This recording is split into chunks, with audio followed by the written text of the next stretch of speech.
Buenas tardes. Es una experiencia maravillosa volver a repetir por 8º año estas miradas de escritor que en el Museo Thyssen, el Museo Carmen Thyssen de Málaga. Darle las gracias a Lourdes Moreno, su directora, porque siempre hemos tenido una colaboración excelente y creo que aunamos la idea de que sean los participantes, los escritores participantes, muy diferentes. Casi siempre han elegido cuadros con unas miradas muy especiales y además, ¿verdad, Lourdes? Milagrosamente casi nunca se ha repetido y llevamos 8 años. 8 por 4, que son bastantes cuadros ya seleccionados dentro de... Es una colección muy amplia, pero podría haber coincidido y no ha pasado. Y eso yo creo que es lo que nos da la sensación de que siempre este museo está por descubrir cuadros nuevos, temáticas, y siempre hay escritores que les puede atrapar una imagen o un pintor o en el caso de Nayat, una escena que ahora nos decía que cada vez que lo mira, ahora lo estaba viendo en la pantalla, que cada vez le gusta más este cuadro. Espero que disfruten de este nuevo ciclo. Comienza Nayat El Hashmi, como ustedes sabrán, este año pasado ha sido la ganadora del Premio Nadal de novela. El lunes que viene estará Dolores Redondo. El siguiente lunes va a estar Isaac Rosa y el último que cerrará el ciclo es Marco Chicot. O sea que bueno, que casualmente con Dolores Redondo fueron ganadora y finalista del Premio Planeta hace unos años. O sea que ha coincidido una pareja de ganadores del Premio Planeta casi sin pensarlo y además que nos hace ilusión que estén juntos en este nuevo ciclo. Y sin más, volver a dar las gracias al Museo Thyssen pues por estas ideas de encardinar pintura y escritura, miradas de artistas de muy diferentes tipos y espero que disfruten de la conferencia de Nayat. Muy bien, muchas gracias, Ana. Bueno, pues por parte del Museo Carmen Thyssen Málaga, nuestro agradecimiento muy sincero, muy emotivo al público que no habéis parado de seguirnos durante los 10 años que lleva el museo desde sus inicios. Por nuestra parte, ha sido un auténtico placer estar con vosotros, acompañándoos. El público es nuestra mayor finalidad, junto con la de conservación y dar a conocer la colección que nos ha sido encomendada.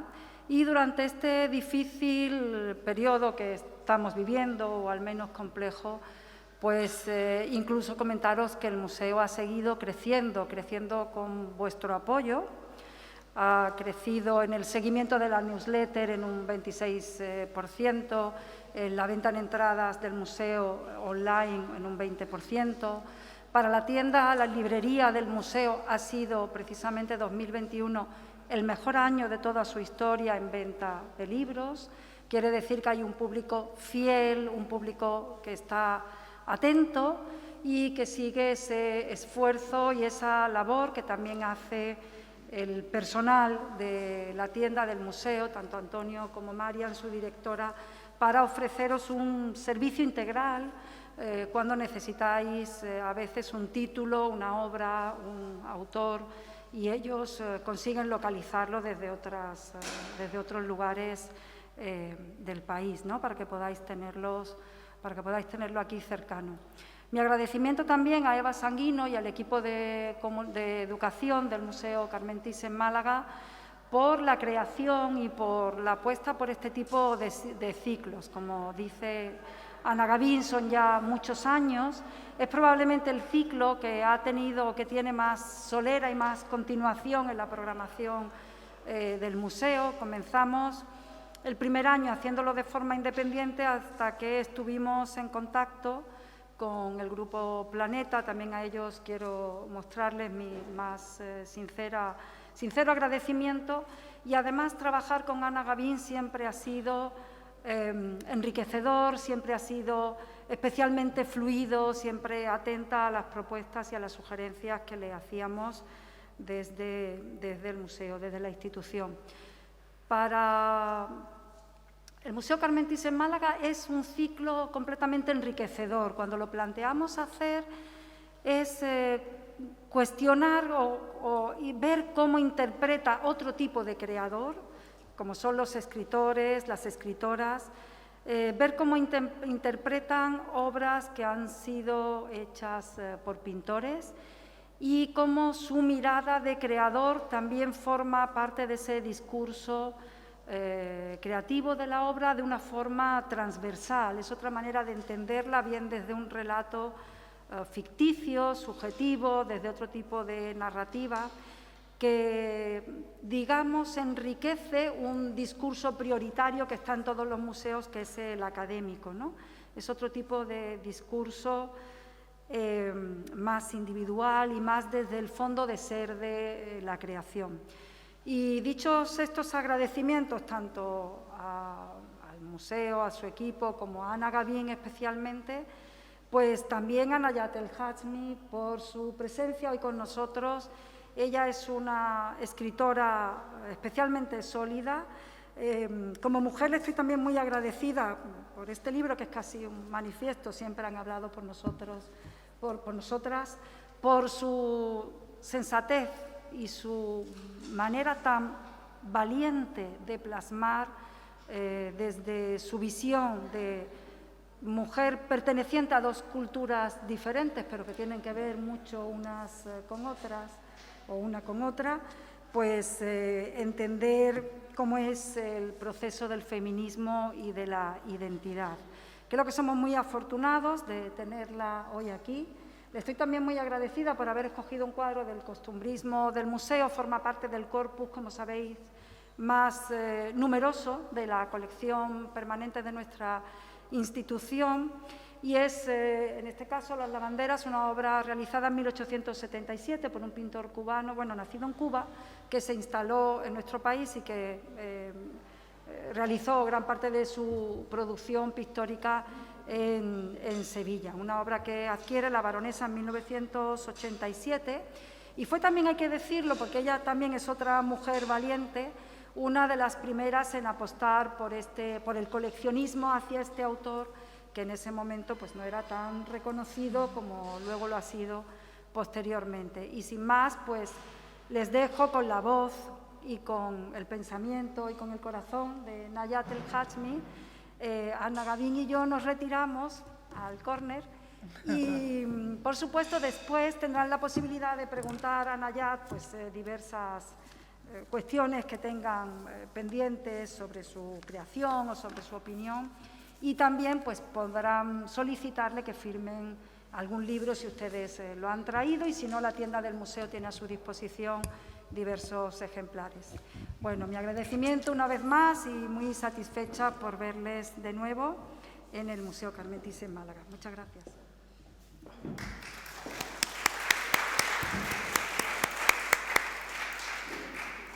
Hola, buenas tardes. Muchas gracias, Lourdes y Ana, por esta iniciativa, porque es, sé que ha sido una propuesta muy estimulante.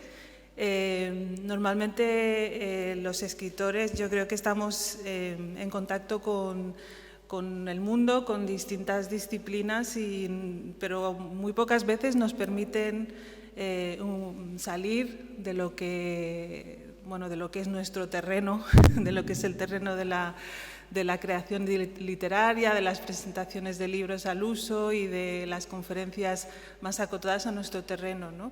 Pero yo creo que todas las artes, como decía Lourdes, están interconectadas y al final lo común a todas ellas es que pretenden un poco representar la vida y representar los conflictos y las pasiones, las preocupaciones y todo lo que ocupa al ser humano, que por supuesto es algo pues, que abarca muchísimo, ¿no? En este caso yo he escogido esta obra, Lavando en el patio, No sabía cuando la escogí que estaríamos en un patio precisamente, y me va muy bien porque bueno, es como un escenario muy propicio, ¿no? La he escogido porque al verla me llamó muchísimo la atención por muchas cuestiones. He titulado la conferencia Una defensa del costumbrismo, un poco con una vocación un poco de provocar, porque sé que el costumbrismo está siempre muy connotado y muy, a veces incluso despreciado. En pintura yo creo que se le respeta un poco más. En literatura lo peor que se le puede decir a un escritor es que es un escritor costumbrista. Hace poco estaba precisamente en un jurado un premio y una de las cuestiones que se ponían sobre la mesa para descartar una obra era es que es muy costumbrista, ¿no?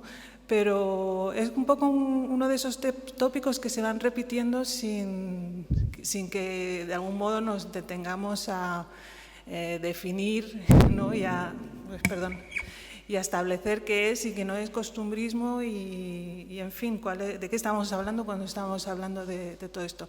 Mi intención no es hacer una defensa del costumbrismo porque ya se defiende por sí solo, sino rescatar algunos de los valores que creo que están presentes en el impulso que han tenido algunos artistas por retratar aquello que escapa un poco a los grandes relatos, ¿no? A los grandes relatos históricos, a las grandes historias, a las épicas, a lo que de algún modo se cuenta desde los estamentos que han tenido más poder.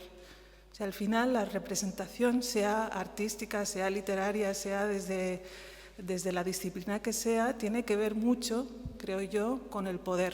O sea, ¿quién puede representar o quién ha podido representar hasta hace poco? ¿Quién ha tenido la posibilidad de plasmar la existencia humana, la humanidad y los acontecimientos a través de una disciplina artística? Pues quien ha tenido el poder de pagarlo, básicamente, y quien ha tenido el poder de encargarlo. Y casi siempre digamos que lo que ha acabado constituyendo un canon en todas las culturas es aquello que habla de aquellos que han sido poderosos, ¿no? Está la frase esa que no sé quién es, que dice que la historia la cuentan los que la ganaron, los que ganaron las guerras, ¿no? Si alguien sabe de quién es, que me la diga. Pero yo creo que es especialmente relevante y creo que es un valor importante destacar el hecho de que en un momento dado unos artistas se dediquen o pongan su mirada y su foco en aquellas cuestiones que están en lo cotidiano, en la vida pequeña del día a día y sobre todo en la vida que está un poco oculta de la mirada general, ¿no? y la vida que se tiene por secundaria y por poco importante. Por eso yo he escogido este cuadro de Lavando en el patio, porque aquí pues hay vida cotidiana, es un instante no sé, me imagino de un día a día de una casa cualquiera, con infinidad de detalles que hablan de aquí está también completado el cuadro con la parte de arriba, pero que hablan un poco de los tiempos de la vida cotidiana y de las tareas que ocupan a la mayoría de la gente, ¿no? Cuando se tienen que encargar pues, de algo tan básico como el lavado de la ropa, ¿no? Lavar la ropa no es ninguna proeza, ¿no? No es ninguna heroicidad. Pero yo que de pequeña intenté lavar a mano, yo os puedo asegurar que es bastante más complicado de lo que parece, ¿no? No constituye un gran relato como los relatos de conquistas, pero sacar las manchas a mano cuando no había ni detergentes de estos ultra oxígeno y no sé qué, no sé cuánto, pues tenía su quehacer, ¿no? Pero más allá de la tarea en sí, para mí este centro del cuadro, que es el del lavado de la ropa, contiene algo fundamental en lo que es precisamente la literatura y lo que para mí representa la literatura, porque yo me imagino a estas mujeres me las imagino hablando, aquí no aparecen hablando. La chica que está frotando la ropa está como un poco, no sé, como en sus pensamientos, ¿no?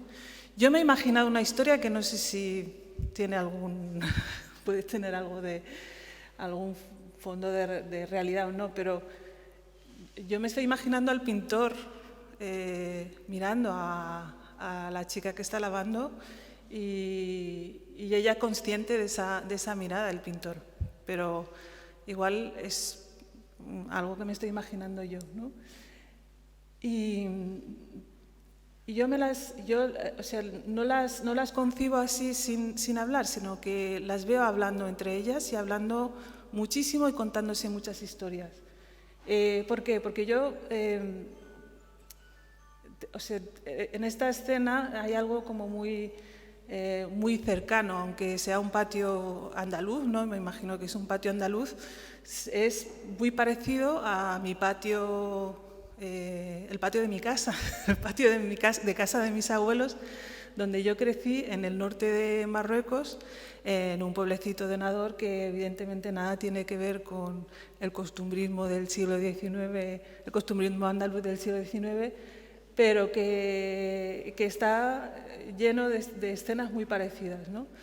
El de lavar la ropa, a lo mejor no tanto, porque lavar la ropa en casa, en un patio, supone tener que traer el agua de la fuente o del río, que esto es algo que me estaba preguntando mientras miraba el cuadro.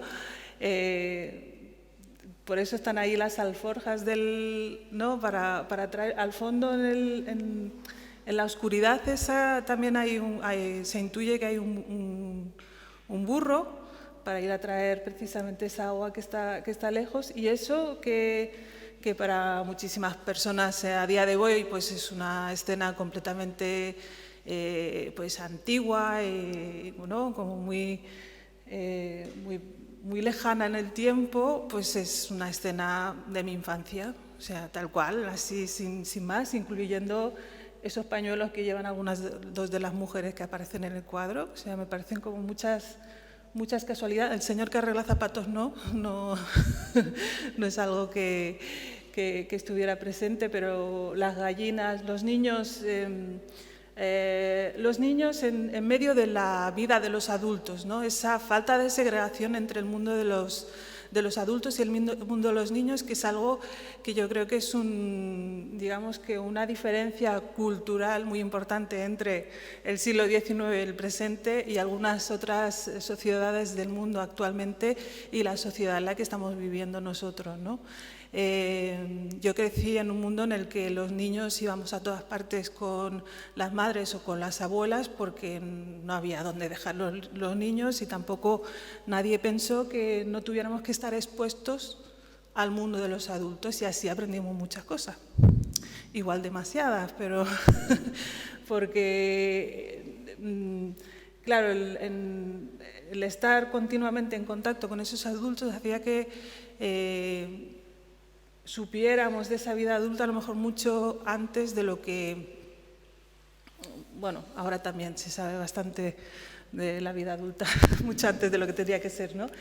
Pero en todo caso, yo creo que ese aprendizaje, el estar continuamente en esas tareas, el darte cuenta del esfuerzo que cuesta la mayor parte de las cosas que se tienen que hacer en el día a día para poder comer, para poder vestirte, para poder tener la casa más o menos en condiciones. Para mí eso fue un aprendizaje muy importante, ¿no? Y mientras tanto, mientras se iban haciendo esas tareas tan pesadas, muchas veces, tan aburridas, porque, bueno, son tareas que normalmente son muy repetitivas y no tienen nada de creativo, o sea, no hay nada creativo en lavar la ropa, no hay que buscar ahí creatividad alguna.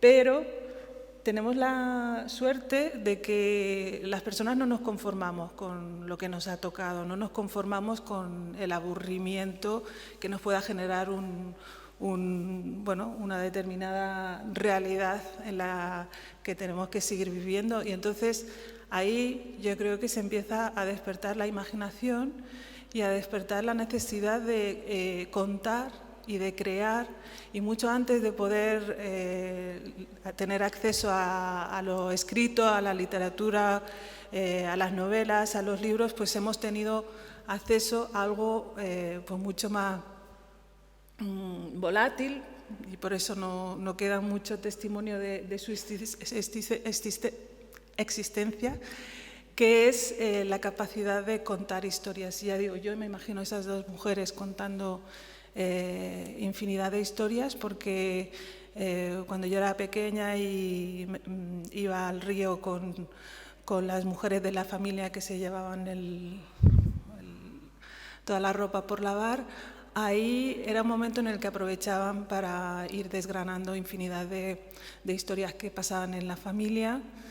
Se tejían a través de esas historias la memoria familiar, pero no solo la memoria familiar, sino la memoria de todo un pueblo y de toda una región, ¿no? Porque, bueno, esto no lo he contado, pero yo vengo de una sociedad en la que se hablaba una lengua oral, el amazic. Yo no soy árabe, con lo cual esa digamos, capacidad de narrar a través de esas historias al final constituían la única fuente tanto literaria como histórica como de representación desde todos los puntos de vista, ¿no? O sea, una lengua que es únicamente oral obliga a sus hablantes a mantener y a sostener esa memoria a través de lo que se va contando, con los riesgos ¿no? Con los riesgos que tiene la memoria, que es muy creativa, que eso también desde el punto de vista literario es muy interesante. O sea, yo de pequeñita me fijaba mucho en cómo se contaban las mismas historias, cómo personas distintas en la familia contaban la misma historia y cómo iban cambiando ligeramente algunos elementos, cómo los matices, ¿no?, que aportaban eran distintos y cómo su mirada sobre las cosas, incluso sobre hechos que habían pasado en otro momento, pues era distinta, ¿no? Yo a lo mejor me estoy como un poco reinterpretando esa experiencia de la oralidad de mi infancia, pero quiero pensar que ahí mismo pude ver en primera persona y desde muy cerca cómo se gesta el acto de crear a través de la palabra desde su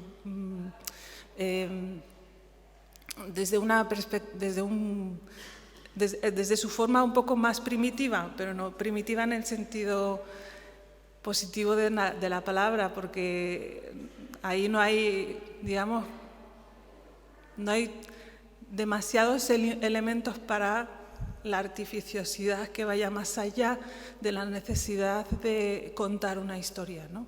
De contar una anécdota que ocurrió en un momento dado, de contar una noticia que ha pasado muy, muy lejos y que ha llegado transformada en vete a saber tú qué, y luego de contar también sobre todo lo que tiene que ver con los acontecimientos más importantes dentro de las familias, que en general, como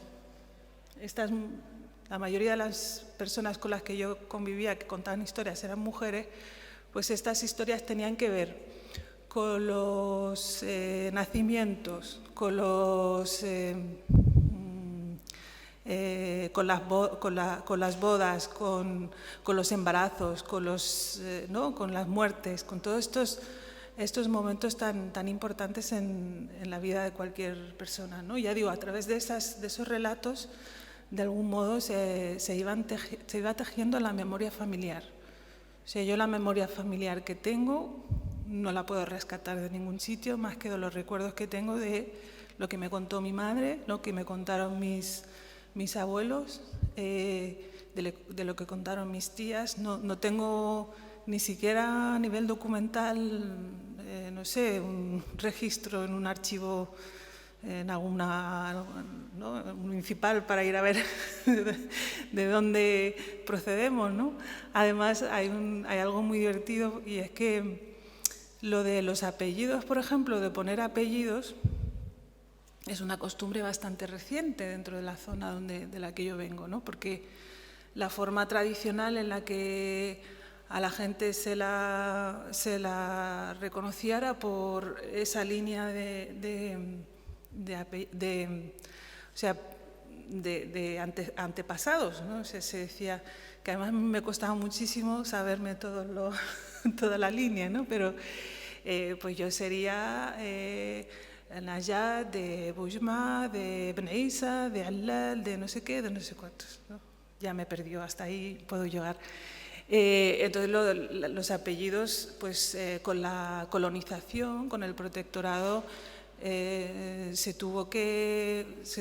gente tuvo que escoger un apellido para inscribirse en los registros, que era algo nuevo, ¿no? Entonces cada cual cogía el que... mi abuelo escogió el Hachmi, pero no tiene ningún origen así real, porque además Hachmi era la familia del profeta Mahoma. Y que yo sepa, no tenemos ninguna vinculación, sino diríamos el reino de Marruecos, que tendríamos derecho a ello, ¿no? Pero esto para ejemplificar un poco ese entorno en el que eso, la palabra dicha, a falta de soporte escrito, pues era lo más importante, tanto para comunicarse como para construir esa memoria, ¿no? Entonces yo vuelvo un poco al cuadro, digo que he escogido este porque me parece que es importante representar esa vida pequeña. ¿Y por qué es importante? Porque normalmente esa vida cotidiana, ¿quiénes han sido las protagonistas mayoritariamente de esa vida cotidiana? ¿Quiénes han lavado la ropa? ¿Quiénes han criado las gallinas? ¿Han tenido que conciliar teniendo a los niños con las gallinas como aquí, ¿no? Pues han sido las mujeres, evidentemente.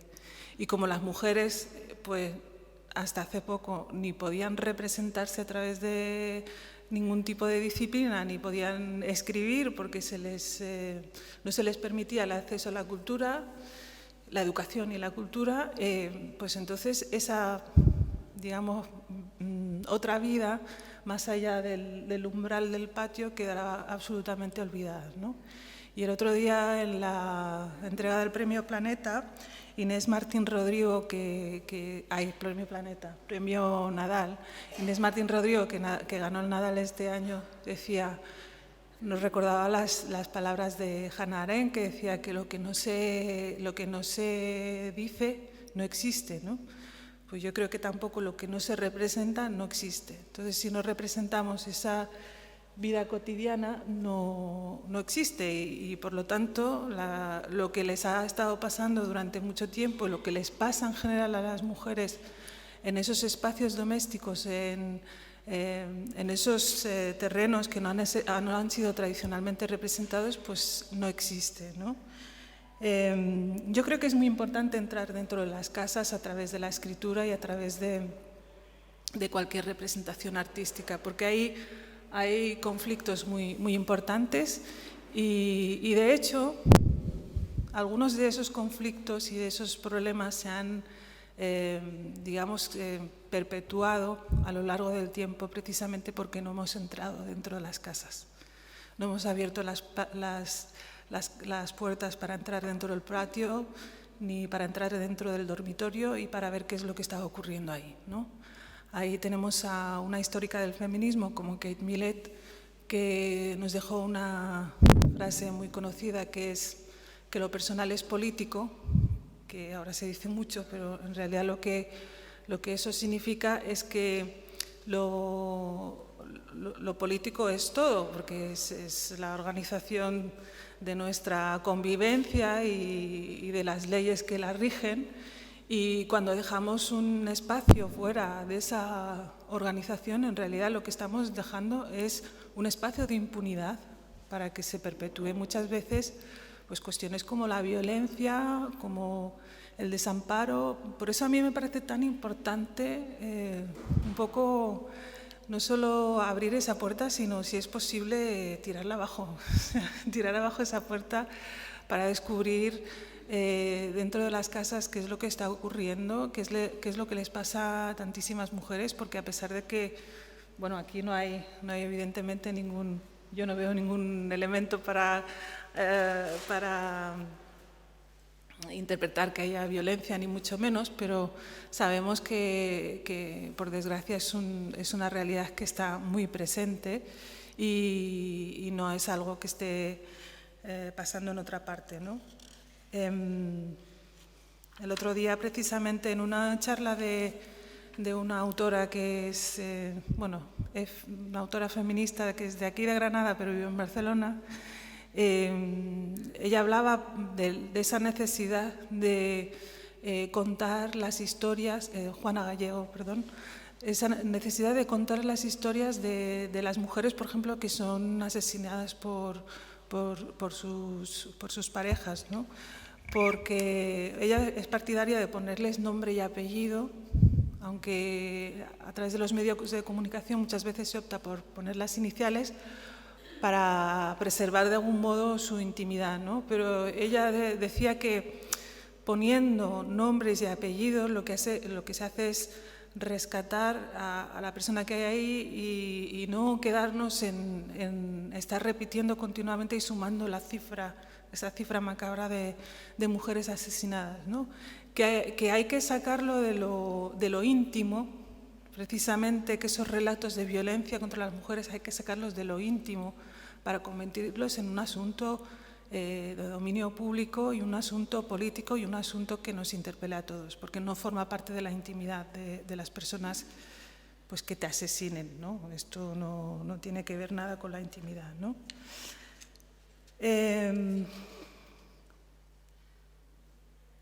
Ya digo, yo he escogido esta obra porque tiene mucho que ver con ese mundo mío del que vengo. Y eso me lleva un poco a la cuestión del costumbrismo, ¿no? Claro, el definir una obra como costumbrista es porque, de algún modo, yo creo que se proyecta sobre la vida de unas personas una mirada en la que se convierte a esas personas en algo curioso, ¿no? Una mirada en la que se intenta como ver en sus modos de vida, en su forma de ser y en las cosas que hacen como algo un poco peculiar, un poco incluso exótico. Hay otras obras que a lo mejor pues van más en esta línea, ¿no? De esa construcción de un imaginario pues lleno de gitanas, de toreros, que al final ha acabado constituyendo toda una serie de tópicos y de clichés, pero que imagino que en el momento en el que fueron representados no serían tópicos y clichés, sino que simplemente pues, las gitanas vestían como vestían, las costumbres eran las que eran, y fue, yo creo que después, cuando se articuló todo un discurso ideológico sobre si eso forma parte de una identidad, incluso de una especie de esencia nacional, etcétera, ¿no? En el 19 pues es el momento álgido de esa exaltación nacionalista en todas partes, entonces hay como una especie de búsqueda de ese esencial, ¿no? Pero ese esencial, esa búsqueda del esencial en las costumbres de otros, yo creo que siempre parte de una mirada en la que hay una distancia, o sea, uno no es costumbrista normalmente con lo propio, ¿no? No empieza a mirar sus propias costumbres como algo, no sé, curioso y a encontrarle ahí algo que sea digno de ser representado con esta mirada, ¿no? Pero en el 19 conviven, a mí me parece un momento muy, muy interesante porque es, no sé, un momento en el que conviven muchas expresiones, y otra que se da en la misma época que a mí me ha resultado siempre interesante es la del orientalismo, ¿no? Esa representación, yo creo que aquí le dedicasteis un ciclo, no me lo perdí, pero la del orientalismo, ¿no? Esa fascinación que tuvieron muchos pintores, pero también muchos autores por lo que se llamó Oriente, que a mí la verdad es que geográficamente bueno, no me sé situar muy bien, porque sabéis que el Marruecos es al Magreb, que significa Occidente. Entonces es como el Marruecos es solo el oriente de España, que está al norte.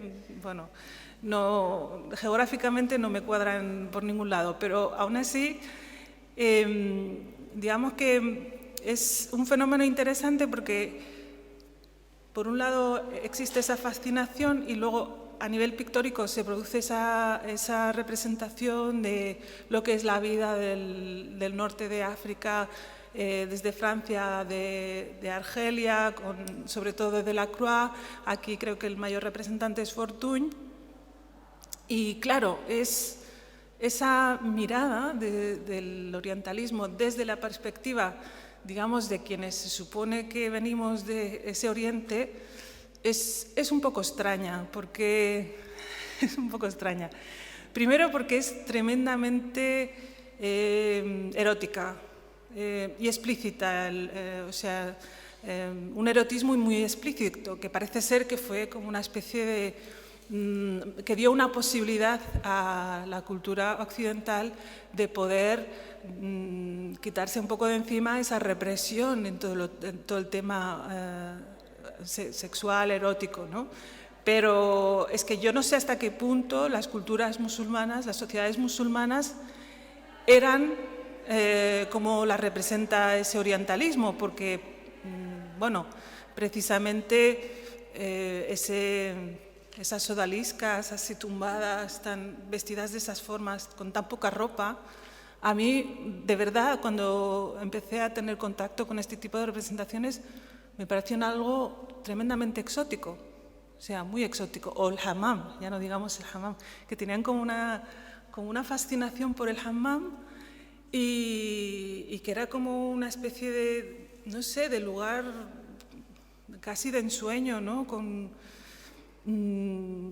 Claro, yo el recuerdo que tengo del hammam es como mucho menos, no sé cómo decirlo, pictórico, ¿no? Porque las mujeres de la familia, las matronas de la familia, agarrándote por el brazo, estrujándote para quitarte toda la mugre con el agua caliente, con mucho vaho, con muchos críos.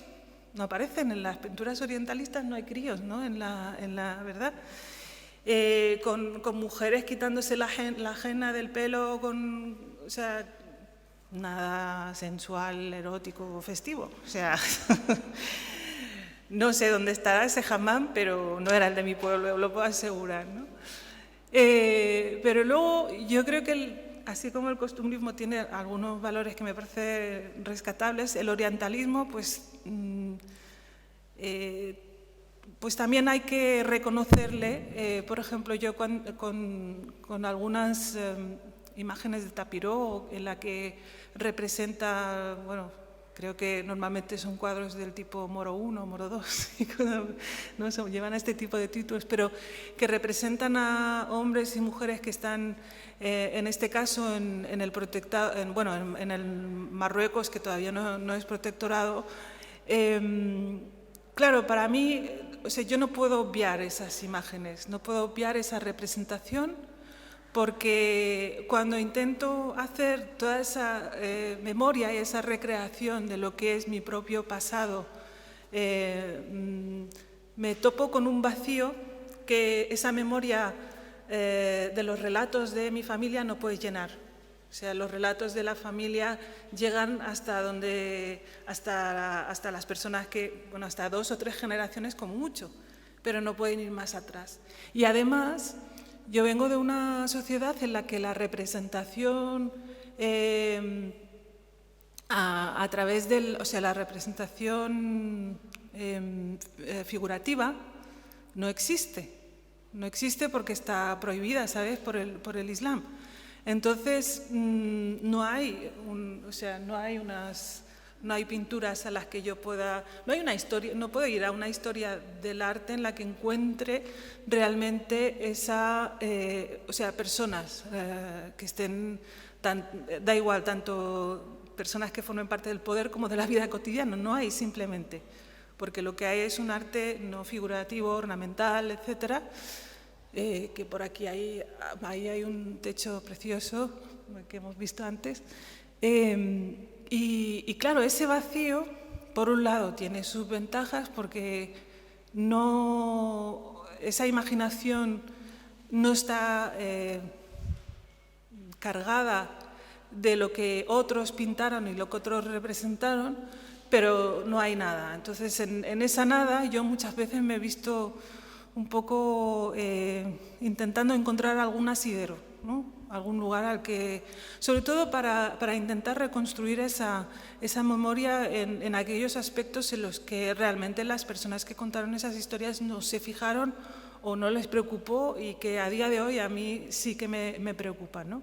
Por ejemplo, hay una cuestión que enlaza un poquito con el ensayo de Siempre han hablado por nosotras, ¿no? Por ejemplo, ahora estamos viviendo un proceso muy distinto de colonización y orientalización, pero esta vez una orientalización más real, porque realmente esa colonización viene de Oriente, o sea, de Arabia Saudí y de todas las propuestas ideológicas que nacieron en países como Irán, como Egipto, como Arabia Saudí, y que tienen que ver con un relato sobre nuestra propia identidad, o sea, sobre la identidad de las personas que venimos de países musulmanes, que es un relato construido y que es un relato que se está difundiendo y que se está, de algún modo, que lo están comprando las personas que están viéndose influidas por este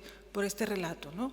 Y me explico. Este relato es el de los fundamentalistas islamistas, que viene a contar viene a defender que de algún modo todos los países musulmanes, y lo digo así de un modo muy vasto, los países musulmanes y los musulmanes en general han vivido bajo la influencia de Occidente desde la colonización de Occidente, y que esa influencia es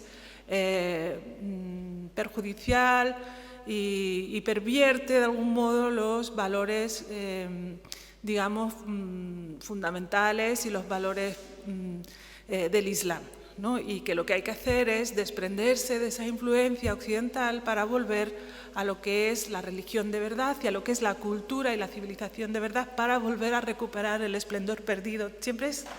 Todos estos relatos siempre es para recuperar el esplendor perdido en algún momento, ¿no? Y esta forma de pensamiento se ha ido difundiendo bastante en los últimos tiempos y claro, para un país como Marruecos, por ejemplo, en el que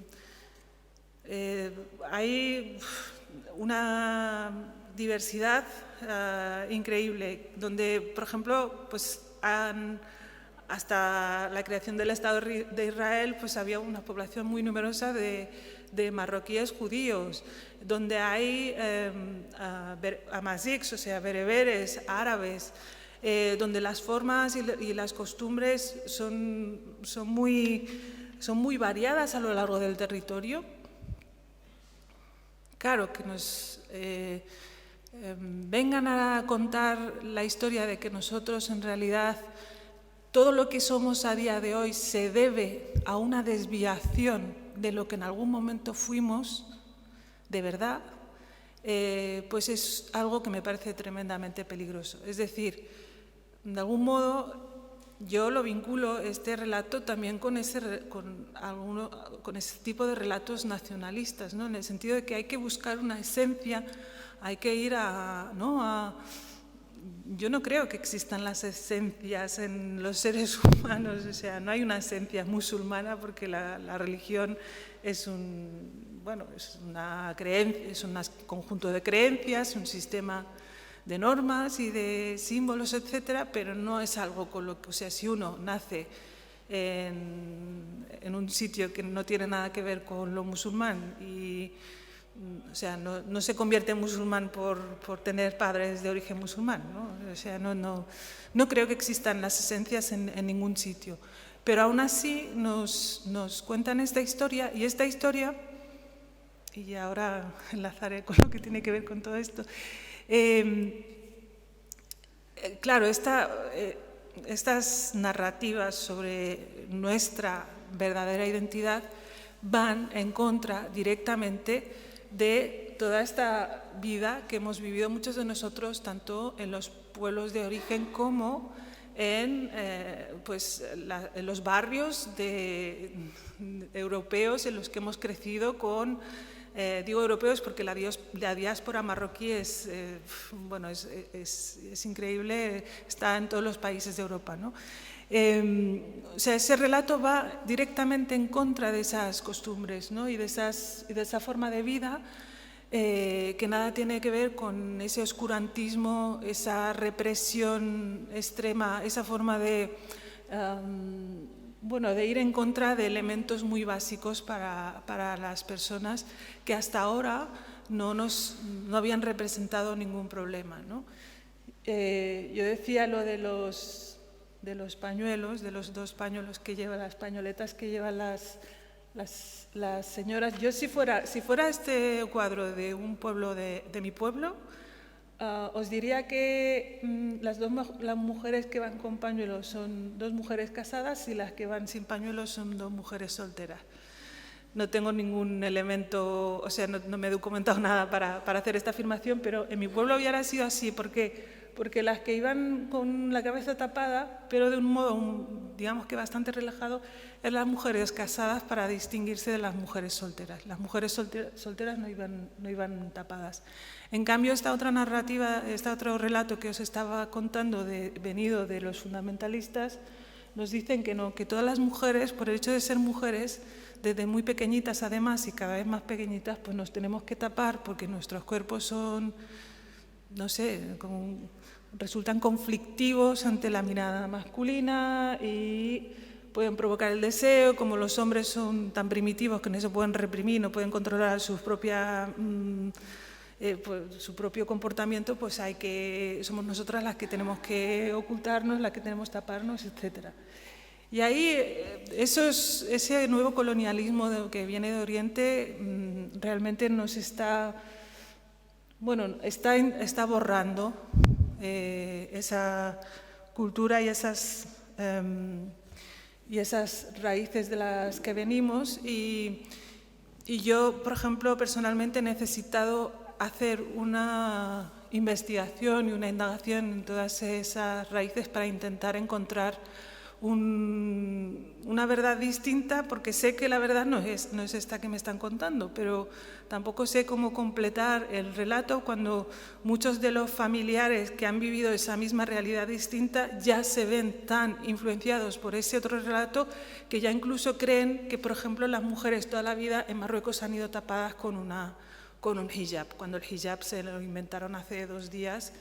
Y mi abuela lleva una pañoleta así puesta con unas trenzas, iba tatuada. Estos colonizadores de Oriente dicen que los tatuajes son pecado y que hay que borrarlos, que la música es pecado y que no se puede... Bueno, ya sabe, que son muy aburridos, la verdad no me resulta muy estimulantes, pero la cuestión es que en esta indagación en el pasado, en este intento de ver qué es lo que hay de real, o sea, para contrarrestar un poco ese relato, que creo que es muy importante que podamos hacerlo, ¿no? Que podamos decir, bueno, me estás diciendo que tengo que volver al origen, que tengo que volver a mi identidad. Mira, mi identidad es esto, ¿no? Son estas mujeres que no se vestían como tú me dices que se están vistiendo y que además tenían otras formas de entender las cosas, ¿no? Entonces, decía que el orientalismo puede tener hay algo que rescatar ahí, quiero decir, más allá del valor pictórico, y es que, claro, cuando nadie representó un mundo, pues que alguien lo hiciera. A mí me sirve para tener algo, ¿no? Para tener alguna imagen. Y sí, puede resultar, digamos, arriesgado, porque la mirada extranjera siempre es, bueno, una mirada que no está, de algún modo, que no conoce lo suficiente la realidad como para verla en toda su complejidad, ¿no? Pero aún así, pues a mí ver en algunos cuadros de Tapiro, pues hombres vestidos como se vestía mi abuelo, pues, me hace ilusión. No sé si es muy orientalista, si soy yo la autoorientalista o si estoy muy influenciada por esa... pero es algo que, bueno, es lo único que tenemos, ¿no? Y luego, todo esto a mí me plantea una pregunta que hace mucho tiempo que llevo haciéndome, que no sé si, bueno, si tendría que dejar de hacérmela, que es un poco la cuestión del exotismo, ¿no? Porque se dice que el orientalismo es esa fascinación por lo exótico. De algún modo, en cierta mirada costumbrista, también es como que se exotizaran las costumbres ¿no? de las propias gentes, aunque sean ¿no? cercanas, pero es como que se las mira como si fueran ajenas a la propia realidad, ¿no? Y yo me pregunto qué es realmente exótico, o sea, qué es lo exótico, porque es simplemente lo que está lejos y lo que no se conoce, porque yo muchas de las cosas que yo cuento, por ejemplo en mis novelas, que forman parte del día a día de los personajes, para mí no es nada exótico, o sea, no es, porque nadie es exótico para sí mismo. Bueno, sería un tema de novela, pero yo no puedo evitar que a veces en la lectura que se hace de lo que yo escribo, pues pueda haber esa mirada exotizante. Y es una mirada en la que, de algún modo, se hace lo contrario de lo que yo pretendo hacer a través de la escritura. O sea, yo estoy convencida que cuando intentamos contar una historia de unos personajes, pues lo que queremos es acercar a esos personajes al lector. Pero cuando el lector ve en esos personajes lo distinto más que lo cercano, más que lo que es común, pues entonces se produce una distancia, que es lo último que yo quiero, pero no puedo evitarlo porque la lectura no depende de mí, ¿no? Y siempre me estoy preguntando cómo evitar ese desencuentro, ¿no? Cómo evitar ese desencuentro, porque yo no puedo dejar de contar pues ese mundo de la infancia en el que crecí, que es el que a mí me tocó, es el que me tocó, pero para muchísimas personas pues es un mundo alejado, es abrir las puertas a una realidad desconocida, no, hay como una curiosidad que tiene que ver con el acceder a un mundo distinto, ¿no? Y claro, para mí la escritura no es eso, no es ofrecerle al lector un mundo distinto ni plasmar una realidad muy alejada, es todo lo contrario. Es precisamente intentar desmontar todos los clichés y todos los tópicos que se han ido construyendo sobre unos personajes que están inspirados en unas personas reales que normalmente, pues a través de los medios de comunicación sobre todo, son representados de una forma muy tópica, ¿no? Siempre es los titulares, los inmigrantes, las personas de origen marroquí, los musulmanes, las mujeres musulmanas, siempre son carne de titular rápido. O sea, cuando decimos que en el mar han muerto tantos inmigrantes, ahí, si nos quedamos ahí no hay más vida. No sabemos cómo eran las personas que están, ¿no? que han muerto ahí, no sabemos nada de su personalidad, de lo que les pasaba antes, sus relaciones, su forma, de dónde venían. Es que muchas veces no se dan ni los nombres ni nada, ¿no? Y para mí esa es una forma de deshumanización bastante triste, que se está repitiendo una y otra vez, ¿no? cómo hay personas que a través de los medios de comunicación son representados con nombres y apellidos, con sus historias particulares, con sus vivencias, con lo que les duele, lo que les entristece, las alegrías, etc. Y otras personas que no son más que cifras, o no son más que titulares, o no son más que amenazas, ¿no? Cuando muchas veces incluso el lenguaje que se utiliza para hablar de todo el tema de la migración es avalancha, ¿no? No sé, como un lenguaje muy de documental del National Geographic, de documental de la 2, muy deshumanizante, realmente muy alejado de lo que es la consideración de persona, ¿no? de ser humano, lo cual es un contraste bastante importante, viendo cómo en estos días, por ejemplo, se está haciendo más, o sea, se está considerando, se le está otorgando más humanidad a los animales que a las personas que mueren en determinadas circunstancias. A mí es algo que me sorprende muchísimo, ¿no? Que hay historias de animales que conmueven al público en general y en cambio historias de personas reales que dejan completamente indiferente, ¿no? Y esa indiferencia no es ni casual ni gratuita. Por eso yo creo que es importante volver a la vida cotidiana, a contar las historias y a seguir intentando representar esas historias, ¿no?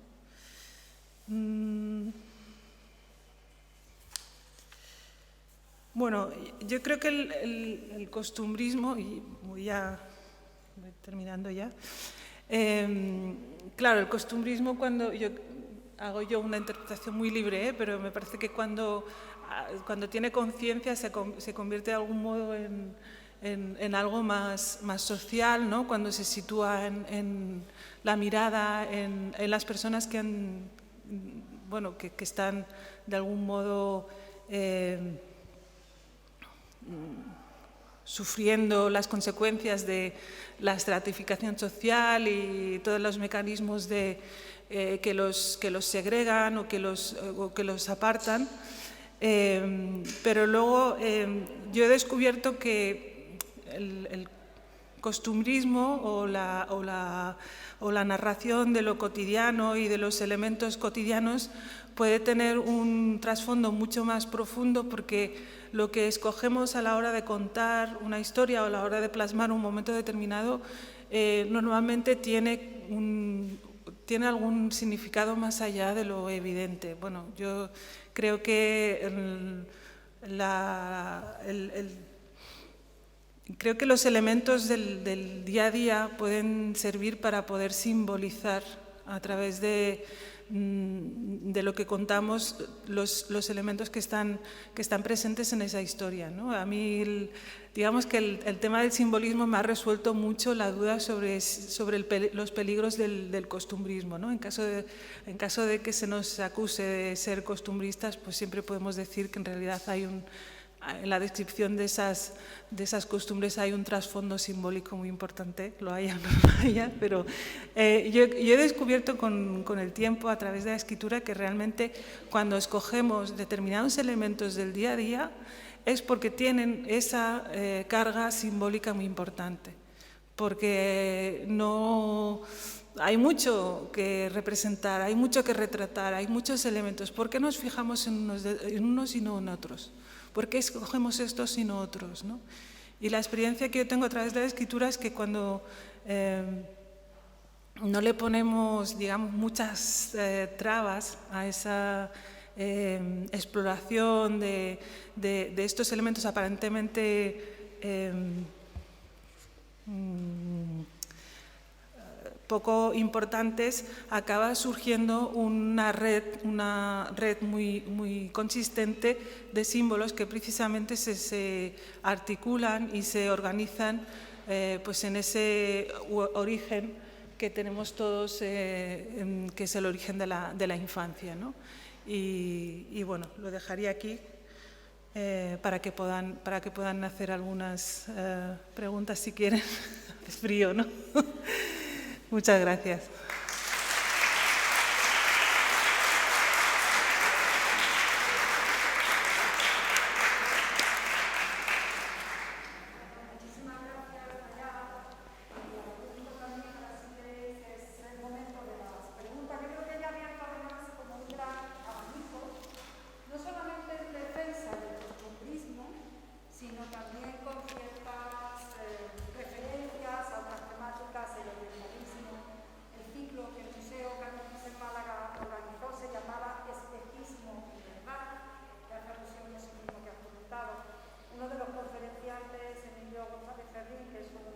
Sí.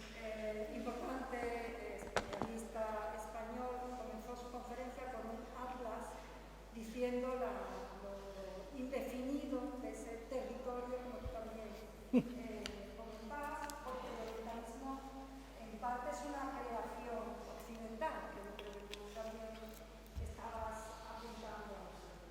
Luego, en tu propia interpretación de ese patio de Eusebio de Guimbarra, esa referencia tan feliz a tus propios recuerdos de tu infancia, porque en el fondo en el costumbrismo late la esencia de la vida del ser humano. Y qué parecidos somos todos los seres humanos en la esencia de las cosas, ¿no? Si lo entendiéramos así, probablemente la vida sería incluso mucho más fácil, al menos si lo lleváramos a cabo en la práctica, ¿no? Y bueno, yo por romper el fuego, seguro que tenéis muchas más preguntas para ella, porque es una autora conocida. En tu libro Siempre han hablado con nosotras, haces referencia a una profesora, mezclas, claro, temas autobiográficos tuyos, son tus experiencias, ¿no? Muy interesante por cuanto eres una persona que une los mundos, y eso es muy interesante. Cómo ella sale en defensa de las chicas que deben cubrirse la cabeza, ¿no? Como tú en esa parte del texto del libro asumes y además reivindica la valentía de esa profesora. Yo te preguntaría cómo veis la situación ahora, ¿no? Parece que Europa y en general, al menos en la convivencia que tenemos establecida, esa libertad se ha cubierto un poco de silencio, ¿no? Como lo ves tú y ya el resto del público, pues, que también a preguntarte. Muchas gracias. Gracias. Sí, yo veo una situación de cierta indiferencia precisamente a lo que les pasa a muchas chicas de origen musulmán, porque de un tiempo a esta parte hemos decidido que era más importante ser inclusivos que ser defensores de la igualdad. Entonces, ahí donde la igualdad, digamos, que está en duda, pues no pasa nada. Como hay que ser inclusivos, pues se hace la vista gorda a la falta de igualdad. Entonces, yo estoy en este sentido muy, muy decepcionada y me parece que es una gran equivocación, porque cuando se empiezan a poner en duda los propios principios de un sistema como el de las democracias, que es un sistema muy minoritario en el mundo, pues yo creo que ahí se está acabando un poco la propia fosa, ¿no? Porque la propia tumba, o sea, no se puede, o sea, no se puede ser indiferente ante la discriminación que sufren las mujeres solamente porque son mujeres que vienen de otros contextos, ¿no? Y esto es lo que estamos viendo. Entonces yo no entiendo, pero es más fácil, supongo. Es más fácil pues decir que las mujeres musulmanas escogen ellas taparse y es su decisión que enfrentarte a la realidad de lo que supondría tener que legislar o tener que... Yo es que me conformaría a estas alturas con que no difundieran y con que no avalaran y con que no promocionaran un símbolo de discriminación tan importante como es el del velo. O sea, ya que la lucha es particular de cada mujer y ahí estamos y ahí están muchas chicas jóvenes pues teniendo que lidiar con todo. Pero ya que encima, desde la política, por ejemplo, se avale ese símbolo, por ejemplo, poniendo pañuelos en actos electorales o en actos políticos, etcétera, de un modo absolutamente utilitarista, pues es que ahí nos dejan sin defensa alguna, ¿no? Pero que hay una palabra ahí. Buenas tardes. Antes que nada, darle la enhorabuena porque me ha encantado su charla. Gracias. Está llena de sencillez, de humildad y de valentía. En estos tiempos en que periodistas y escritores pontifican y creen que están en posesión de las verdades absolutas, me ha encantado su exposición. Gracias. Y era solamente preguntarle una curiosidad. Ha hablado que su lengua materna era el malik. Amazigh. El amazigh. ¿Es igual que el cherja? Sí, el cherja es una de las variantes. O sea, yo rifeño, yo soy del Rif. Yo de Melilla. ¿De Melilla? Somos vecinos. Pues es el mismo Es la misma rifeño. Gracias. Enhorabuena otra vez. Muchas gracias.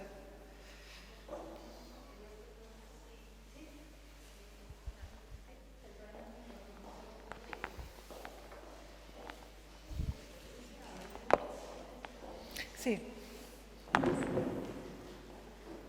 Sí, abríguese porque aquí hemos pasado todo un poquillo de frío. Yo también le doy la enhorabuena porque no esperaba encontrarme con la persona y la escritora al mismo tiempo. Entonces, me ha llamado mucho la atención la defensa, efectivamente, que hace de la independencia de la mujer musulmana con respecto al símbolo del velo. Nosotros aquí en España tenemos un refranillo que dice: donde fueres, haz lo que vieres. Cuando nosotros bajamos a Marruecos o vamos a países musulmanes, sí nos obligan también a ponernos el velo en algunos sitios para entrar en la mezquita. ¿Cómo ves esta diferencia de aquí y de allí? Bueno, yo o sea, esta cuestión no la he analizado desde ese punto de vista nunca, sino que simplemente lo hago desde la perspectiva de la igualdad. Es decir, si mis hermanos no están obligados a taparse ni a vestirse de una forma para preservar su religión o para ser considerados hombres decentes, ni para conservar la identidad, ni etcétera, porque yo tengo que hacerlo. Es como muy básico, es muy simple. Y lo de, bueno, como vieres, pues no sé, depende de dónde uno va, porque también, según qué cosas, mejor no copiarlas, ¿no? Yo creo que es más los principios de igualdad y bueno, en determinados países es verdad que se obliga a las mujeres pero no, vamos, digamos que no vinculo las dos cosas. O sea, estoy en contra de que en Arabia Saudí obliguen a las mujeres a taparse y no tengan derechos, etcétera, y lo estoy aquí. O sea, no creo que, o sea, no me conformaría con que a las mujeres occidentales en Arabia Saudí no las obligaran a llevar velo para que aquí nos dejen llevar velo. ¿Sabes? O sea, no haría esa... pero bueno, es que hay una complicidad tremenda realmente. Es como... Yo me siento muy decepcionada porque es como si los derechos de las mujeres fueran cromos que se pueden intercambiar o que se pueden dejar a un lado cuando interesa. O sea, ¿por qué ahora mismo se está jugando la Supercopa de España en Arabia Saudí? Que alguien me lo cuente. O sea, es esperpéntico, o sea, es surrealista. Y además es insultante. Es que es un país donde, o sea, es el peor país posible para ir a... Bueno, es que claro, el fútbol tampoco es que sea muy feminista, pero pero algo de principios. O sea, es que las personas que están sosteniendo el fútbol aquí son los aficionados al fútbol que están viviendo en una sociedad democrática, que son ciudadanos, que, o sea, un respeto. No, es que da igual, es el respeto por los derechos de las mujeres, por los periodistas que están encarcelados, por los homosexuales que están con penas de muerte, por los trabajadores inmigrantes que están siendo explotados, pero a nivel de esclavitud. O sea, son muchísimas cosas. Pero ya digo, es que... Sí. Quería hablar del costumbrismo. Yo creo que se defiende solo, no hace falta, pero bueno, es verdad que está cuestionado, unas temporadas o unos años más que otros. El costumbrismo es necesario y lo que hay que valorar es la buena o la mala pintura, la buena o la mala literatura, y esto puede ser cuestión de modas. Entonces sí que es verdad que realmente el costumbrismo nos muestra muy claramente, con mayor o menor acierto, cómo era nuestra vida o la vida de nuestros antepasados, ¿no? Entonces, lo que decía de que esa moda orientalista que puede haber en Marruecos, donde viene un relato del este, el fundamentalismo, que hace que se anule los auténticos modos de vida o se llegue a convencer a la gente de que sus auténticos modos de vida eran de otra manera, a mí no me extraña. Tenemos en Cataluña, yo creo, que se está vendiendo un relato, y en otras partes de España se están vendiendo unos relatos. No, yo no los llamaría relatos, yo los llamaría falsedades, mentiras o manipulaciones, ¿no?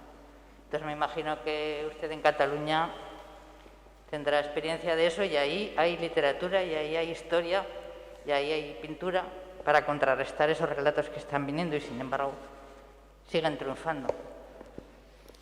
Sí, la palabra relato la he usado porque es como se usa dentro de lo que es la comunicación política, precisamente, que nos han expropiado hasta esa palabra, ¿no? Que es algo mucho más digno, un relato, que un relato al servicio del poder, ¿no? Y ahí yo es que me siento siempre muy incómoda con esas definiciones estancas, con esa búsqueda de los esencialismos por regiones o por territorios.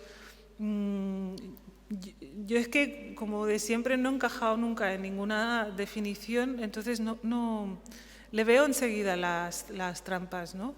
Y sí, en Cataluña tenemos... tenemos también muchos relatos de este tipo, pero la vida está ahí, o sea, la vida está ahí, y creo que es digamos que parte del deber de los escritores o de los creadores en general es ocuparse de la vida más allá de lo que se cuenta desde los estamentos de poder, ¿no? Y bueno, es verdad que es una... digamos que es un trabajo de hormiguita, pero yo creo que está ahí, que es lo poco que podemos hacer para contrarrestar esos relatos. Realmente es que es imposible encajar en esas... Sobre todo cuando algo se hace muy excluyente, acaba siendo muy asfixiante. Entonces ya nadie puede vivir en un entorno en el que las identidades pues cada vez no permiten la entrada de menos personas porque no se encaja por origen, por lengua, por ideología, etcétera, ¿no? Al final, y yo creo que esa forma de entender las identidades colectivas al final acaban en muerte, porque no... Si te vas empequeñeciendo cada vez más, o sea, al final acabas perdiendo. Es que no hay... Yo no le veo inteligencia alguna a esa propuesta, pero bueno, a algunos se la verán. Najat, primeramente, muchas gracias.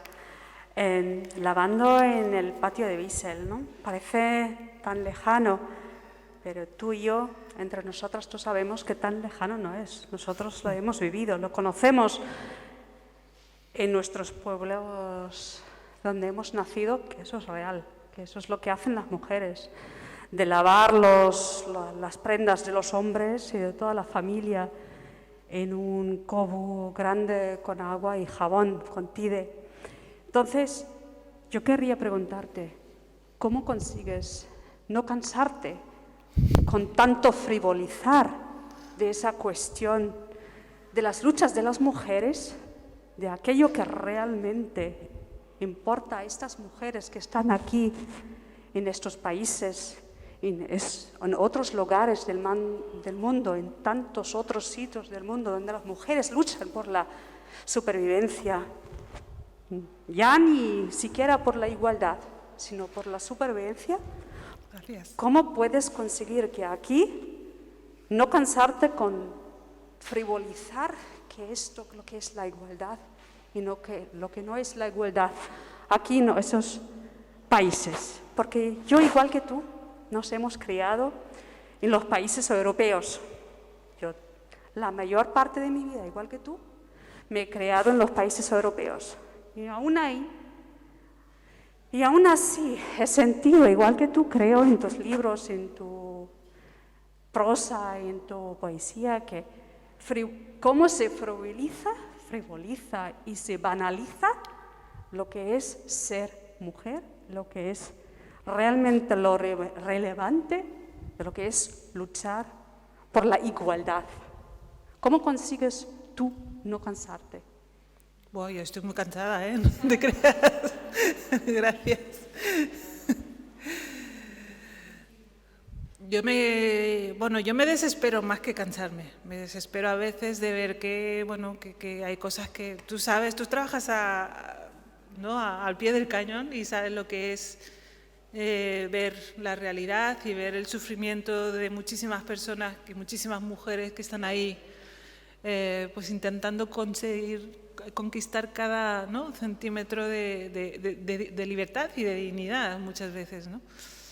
Y yo intento volver a esas historias concretas, particulares, ¿no? Acordarme de esas mujeres en vez de enfadarme demasiado con cómo va todo, porque yo no tengo poder para poder decidir nada y lo único que podemos es seguir contando lo que podamos, ¿no? Sí, me desespero sobre todo la indiferencia. Esa indiferencia a mí me parece tremenda. Pero no solamente con las mujeres de origen musulmán. O sea, hablaba de la violencia, ¿no?, contra las mujeres. ¿Cómo puede ser que se esté contando así, con esa normalidad, como si fuera un fenómeno ya natural, de la violencia contra las mujeres, como si nada? No hay no se para el país porque haya tantísimas mujeres asesinadas, ¿no? O tantísimas criaturas también asesinadas para hacer daño a sus madres. Y no sé, es que hay muchos ámbitos en la sociedad en la que estamos viviendo a los que no queremos mirar, ¿no? Y eso a mí me sigue sorprendiendo muchísimo y me sigue desesperando, pero ya digo, lo único que podemos hacer es seguir intentando cada una desde su ámbito de trabajo, no caer también en esa indiferencia y en ese conformarnos con que el mundo es así y ya está. Yo el día que me sienta así, entonces sí que sabré que me habré cansado de verdad.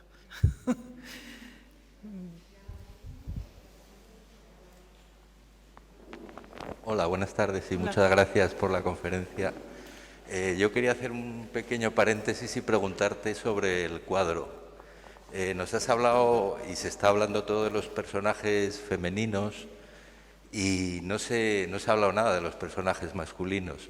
Quería preguntarte si compartes la opinión que tengo, incluso a la audiencia, que el pintor lo que nos quiere decir que en este patio las únicas que están haciendo algo útil son las mujeres, porque si te das cuenta, bueno, el ejemplo más claro está el señor de la izquierda, que se supone que a lo mejor es el Zapatero, ¿no?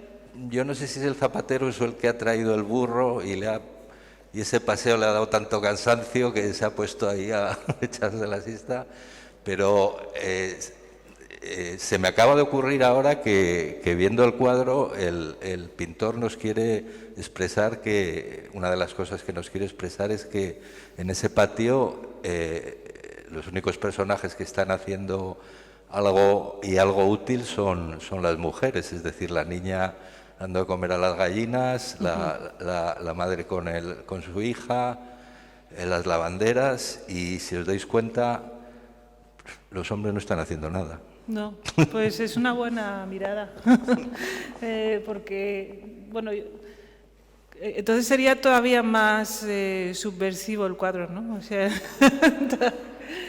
sería más, porque estaría aportando un punto de vista, pero suele ser así, o sea, es que si cualquiera que se fije en la vida cotidiana, incluso a veces en muchas casas a día de hoy, esto es lo habitual. Parece como si se acepta esto, ¿Eh? que parece como si se aceptara esto. Bueno, se acepta o no se acepta, o una se cansa de tener que lidiar con esto y ya lo deja por perdido, en muchas casas yo creo. Pero sí es interesante ese enfoque. A mí también me interesa lo de arriba, ¿no? ¿Qué está pasando arriba? No sé si es un niño el que hay allá y ¿es una mujer también? Ah, vale. Porque, bueno, las sábanas, ¿no? Tendidas no sé, es como que dan ganas de expandir el cuadro y ver todo el resto de lo que está ocurriendo ahí, ¿no? Pero sí, yo creo que la mayoría de nosotros hemos crecido en casas donde las mujeres no paraban y los hombres, como ya habían trabajado fuera, se suponía, pues poco hacían. Por suerte, esperemos que eso ya se vaya extinguiendo. Esperemos. Gracias.